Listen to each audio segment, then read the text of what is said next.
এক নজরে দেখে নেব আজকের ব্রেকিং খবরগুলি। শেষ হয়েও হলো না শেষ। নিয়োগ দুর্নীতির মিডলম্যান প্রসন্ন রায়ের অফিসে ইডি হানায় উদ্ধার হয়েছে একরাশ নথিপত্র। মিডলম্যানের হাত ধরে কার কার পকেটে গেছে টাকা, নিয়োগ দুর্নীতির কোটি কোটি টাকা কোথায় কোথায় ব্যবহার করা হয়েছে, মূলত মানি ট্রেল খুঁজে বার করতেই তৎপর কেন্দ্রীয় তদন্তকারী সংস্থা। ইডি সূত্রে খবর, মিডলম্যান প্রসন্ন নিউটাউনের অফিসে 450টির বেশি সম্পত্তির দলিল উদ্ধার করেছে। মিলেছে 100-র বেশি ব্যাংক অ্যাকাউন্টের নথিও। 5,000 পাতার বেশি নথি উদ্ধার হয়েছে তল্লাশিতে। রাজ্যের উত্তর থেকে দক্ষিণ হোটেল সাম্রাজ্য বিস্তার করেছিলেন প্রসন্ন রায়। উত্তরবঙ্গ থেকে সুন্দরবন হোটেল ব্যবসা চালাচ্ছিলেন প্রসন্ন। কেন্দ্র তদন্তকারী সংস্থার সূত্রে দাবি, প্রসন্ন রায়ের অন্তত 400 থেকে 450টি জায়গার সম্পত্তি হদিশ মিলেছে। কোথাও নিজের নামে, কোথাও পরিবারের সদস্যদের নামে সম্পত্তি কিনে রেখেছে নিয়োগ দুর্নীতির মিডলম্যান।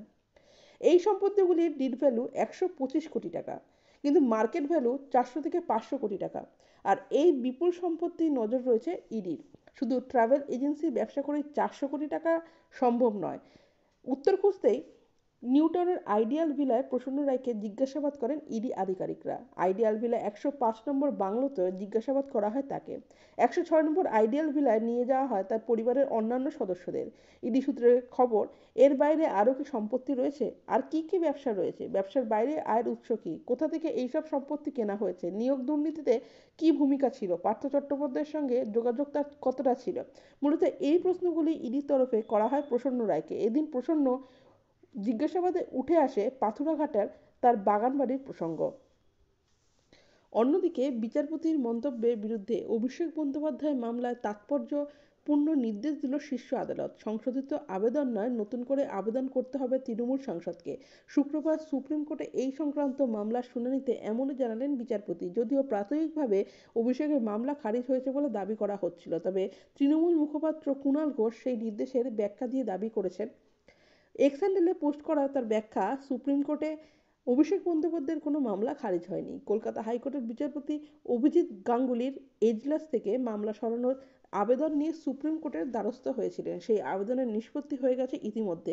শীর্ষ আদালতের নির্দেশে বিচারপতি গঙ্গোপাধ্যায়ের এজলাস থেকে অভিষেকের মামলা স্থানান্তরিত হয়েছে। এরপর ওই আবেদনের একটি সংশোধন করে ফের শীর্ষ আদালতে যান তৃণমূল সাংসদ। সেই মামলার শুনানিতে এদিন বিচারপতিরা স্পষ্ট জানিয়ে দেন, মামলার নিষ্পত্তি হয়েছে, আবেদন আর যুক্তিগ্রাহ্য নয়। নতুন করে কিছু বলার থাকলে অভিষেককে তার নতুন আবেদন জানাতে হবে। যাব পরের খবরে। ফের আবেগপ্রবণ হয়ে গেলেন প্রধানমন্ত্রী নরেন্দ্র মোদী। মহারাষ্ট্রে পিএমএওয়াই আরবান স্কিমের সফল রূপায়ণ হয়েছে।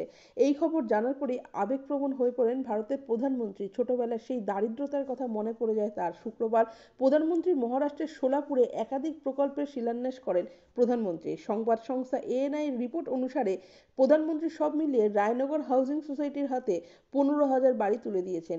এই বাড়ির এলাকায় গরিব মানুষের হাতে তুলে দেওয়া হয়েছে হস্তশিল্পী, হকার, পাওয়ার লুমের শ্রমিক, বিড়ি বাঁধেন এমন শ্রমিক, গাড়ির চালক সহ একেবারে প্রান্তিক মানুষদের হাতে এই বাড়ির চাবি তুলে দেওয়া হয়েছে। এদিকে এএনআই রিপোর্ট অনুসারে জানা গেছে, সব মিলিয়ে প্রধানমন্ত্রী নরেন্দ্র মোদী 8টি প্রকল্পে শিলান্যাস করেন। প্রায় 2,000 কোটি টাকা ব্যয় এই প্রকল্প রূপায়িত হয়। প্রধানমন্ত্রী বলেন, আমরা যে সংকল্প নিয়েছিলাম তা পূরণ হচ্ছে এই দিন। আমরাও মনে হচ্ছিল আমারও যদি ছোটবেলায় এমন ঘরে থাকার বিষয়টি পূরণ হতো। এরপরই কিছুক্ষণ থেমে যান তিনি, একটু জল খেয়ে নেন তিনি। গলা ভারী হয়ে ওঠে তার। গলায় তিনি বলেন, হাজার পরিবারের স্বপ্ন যখন পূরণ হয় তখন আমার খুব ভালো লাগে। যখন আমি এই প্রকল্পে শিলান্যাস করার সময় এসেছিলাম তখনই শপথ নিয়েছিলাম এই ঘরের চাবিও আপনাদের হাতে তুলে দেবো। সেই মতোই কিন্তু কাজ করেছি। পাশাপাশি তৃণমূলের সংহতি মিছিল পিছিয়ে দিতে তার করা আবেদন আদালতে খারিজ হলেও বিচারপতির নির্দেশে নিজের জয় দেখছেন রাজ্যের বিরোধী দলনেতা শুভেন্দু অধিকারী। বৃহস্পতিবার সন্ধ্যায় পানিহাটিতে সাংবাদিকদের মুখোমুখি হয়ে তিনি বলেন, মুসলিম ভোট একজোট করতে এই মিছিল করছেন মমতা বন্দ্যোপাধ্যায়। আদালতের রায় আমি খুশি। শুভেন্দুবাবু বলেন, তৃণমূল দলকেও পুলিশকে হাইকোর্টে বেঁধেছে। আমি হাইকোর্টের রায় খুশি। আমি একজন মানুষকে জানমাল রক্ষা করার জন্য আদালতে গেছি। আমি 2,28,00,000 ভোটারের প্রতিনিধিত্ব করেছি।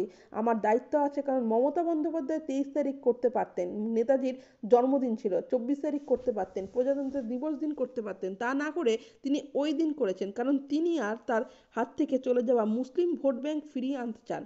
আর তিনি দাঙ্গা লাগিয়ে হিন্দু ছেলেদেরকে জেলে পুরতে চান জামিন অযোগ্য ধারা দিয়ে। এই মুখ্যমন্ত্রী রামনবমীর আগে পশ্চিমবঙ্গে দাঙ্গা লাগিয়েছিলেন ডালখোলা, রিষড়া, হাওড়ায়। শুভেন্দুবাবু বলেন উনি দুটো কারণে মিছিল করছেন। মুসলিম ভোটকে লোকসভা ভোটের আগে একজোট করা, কারণ ওনার কাছ থেকে মুসলিম ভোট সরে গেছে, হিন্দু মুসলিম নির্বিশেষে সবাই ওনাকে চোর বলে ডাকে, তাই তিনি মুসলিম ভোট ফেরাতে চান। দ্বিতীয়, তিনি রাজ্যের দাঙ্গা লাগিয়ে যারা গেরুয়া ধ্বজ নিয়ে রাস্তায় বেরিয়েছেন তাদেরকে তিনি জেলে পুরতে চান।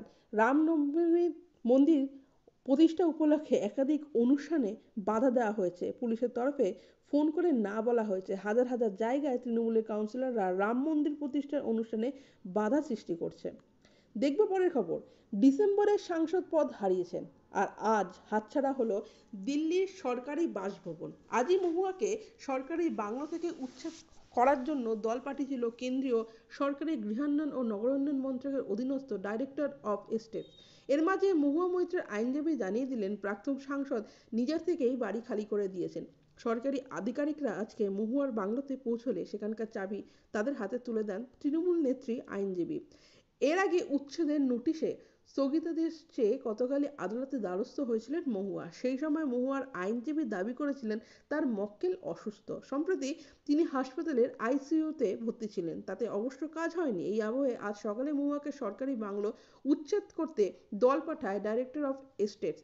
এদিকে সরকারি কর্মীরা বল প্রয়োগের আগেই বাড়ি খালি করে দেন মহুয়া। যাব পরের খবরে। দলের কথা দলের বাইরে বলা নিয়ে আগেই নেতা কর্মীদের কড়া বার্তা দিয়েছিলেন তৃণমূল নেত্রী মমতা বন্দ্যোপাধ্যায়। স্পষ্ট করে বলে দিয়েছিলেন কোনো সমস্যা হলে দলের মধ্যে আলোচনা করেই তা মেটাতে হবে, দলের বাইরে আলোচনা করা যাবে না। দরকারে দলের সর্বভারতীয় সাধারণ সম্পাদক অভিষেক বন্দ্যোপাধ্যায়, রাজ্য সভাপতি সুব্রত বক্সিকে সমস্যার কথা জানাতে হবে, কিন্তু তা না করে প্রকাশ্যে বিশেষত সংবাদ মাধ্যমের সামনে মুখ খোলা চলবে না। কিন্তু তারপর দেখা গেছে অনেকেই তা মানেননি। শুক্রবার মুর্শিদাবাদ জেলা সংগঠনের সঙ্গে বৈঠকে ফের একই প্রসঙ্গে উঠল। ভরতপুরের বিধায়ক হুমায়ুন কবিরকে প্রকাশ্যে মুখ খোলা নিয়ে রীতিমতো ভৎসনা করলেন নেত্রী। কড়া ভাষায় বললেন তুমি বড্ড বেশি কথা বলছো।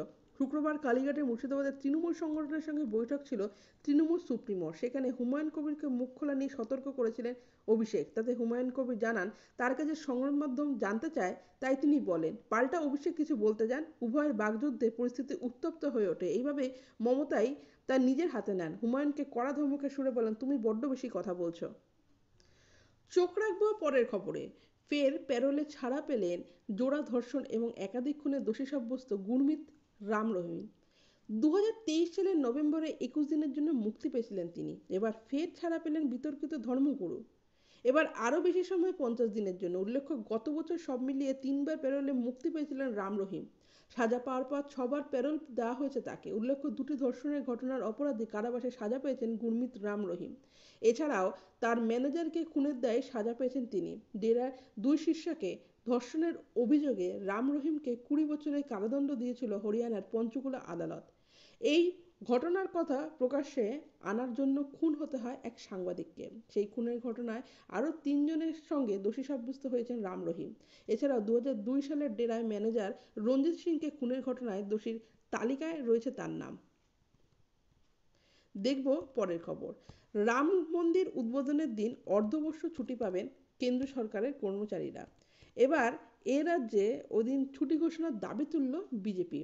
অর্ধ দিবস নয়, রাজ্যে আগামী 22শে জানুয়ারি পূর্ণ দিবস ছুটির ঘোষণার দাবি জানিয়ে মুখ্যমন্ত্রী মমতা বন্দ্যোপাধ্যায়কে চিঠি লিখেছেন বিজেপির রাজ্য সভাপতি সুকান্ত মজুমদার।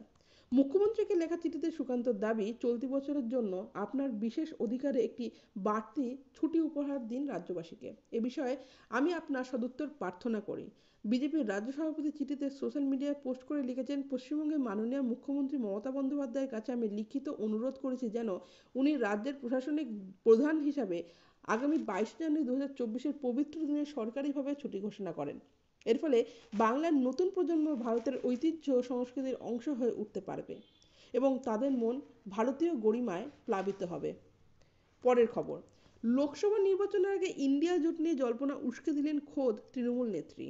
স্পষ্ট জানালেন বঙ্গে তৃণমূলকে সর্বাধিক গুরুত্ব দিতে হবে, নইলে তৃণমূল 42 আসনে একাই লড়তে প্রস্তুত। শুক্রবার মুর্শিদাবাদ জেলার সঙ্গে কালীঘাটের দলীয় কার্যালয়ে বৈঠক করেন মমতা বন্দ্যোপাধ্যায়। সেখান থেকে এমনই বার্তা দিলেন তিনি। ইন্ডিয়া জোটের শরিক কংগ্রেসের প্রদেশ নেতৃত্বকে কার্যত বার্তা দিলেন তিনি। প্রদেশ কংগ্রেস সভাপতি অধীর রঞ্জন চৌধুরীকে গুরুত্ব দিতে নারাজ মমতা বন্দ্যোপাধ্যায়। নাম না করেও কোনো ফ্যাক্টর নয় বলে মন্তব্য তার। নির্বাচনের আগে বিভিন্ন জেলা সংগঠনকে কালীঘাটে ডেকে বৈঠক করছেন তৃণমূল সুপ্রিমো। এর আগে পশ্চিম মেদিনীপুর জেলা সংগঠনের বৈঠকে একাধিক গুরুত্বপূর্ণ বার্তা দিয়েছিলেন মমতা বন্দ্যোপাধ্যায়। কাজের পরিধি বেঁধে দিয়েছিলেন দলের নেত্রী।